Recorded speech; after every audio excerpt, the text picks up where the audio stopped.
Hi, everybody. My name is Dr. Jacob Haskalovici.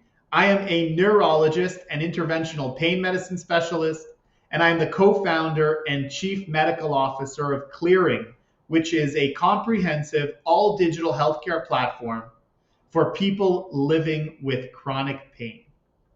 Today, I'd like to talk about a very interesting article that I read on Forbes.com titled, "Unless We Future-Proof Healthcare, Study Shows That by 2025, 75% of healthcare workers will leave the profession."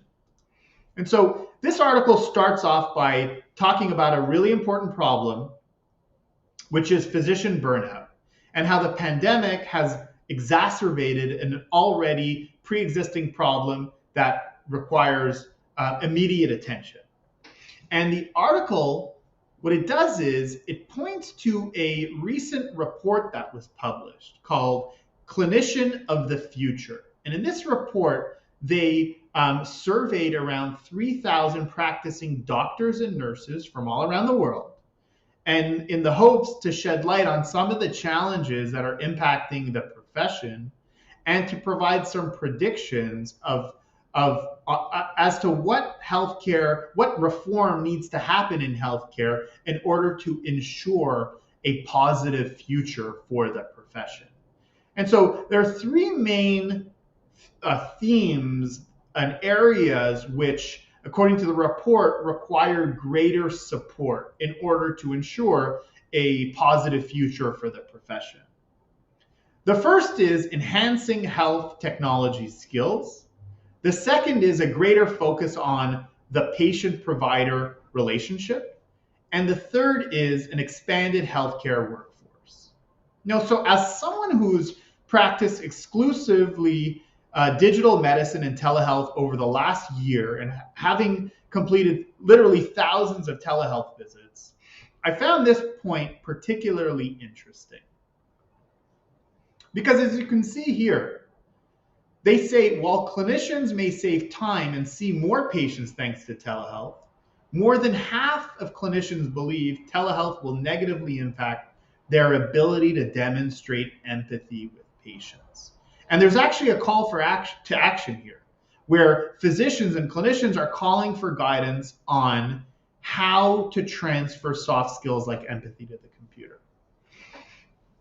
And so what I'd like to say here is actually provide some sort of good news. Based on my experience and literally having treated a few thousand patients over the last year via telehealth, one of the things that I've noticed is it's actually quite easy to transfer empathy via telehealth. And I'll tell you why. If you really get down to the definition of what empathy is, right? Empathy is, or to empathize with someone, really refers to our ability to put ourselves in another person's shoes, or to really see a situation from another person's perspective and to convey that to the person. And so in many ways, and so what is that, right? What does that mean? It means we need to, as clinicians, our job is to not only listen, but to listen attentively and to communicate to a person that we hear what they have said and we understand and feel the situations that they're in. And so the key component to this is being a great listener. And so one of the things that I've noticed in my clinical practice is that telehealth actually forces us as clinicians to hone in on our listening skills because we don't have the luxuries of in-person care. We can't physically examine our patients. We can't put our hand on our patient's shoulder and tell them we're here for them and we care about them and that we hear them and we listen to them.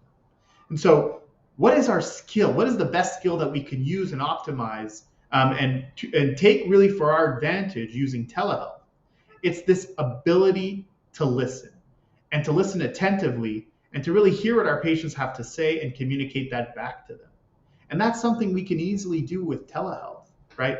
And so although there is a real an important concern about the transmission or the transfer of empathy via telehealth, all we really need to do is hone our listening skills. And that is one of the great advantages of telehealth and something that I've seen in my own clinical practice.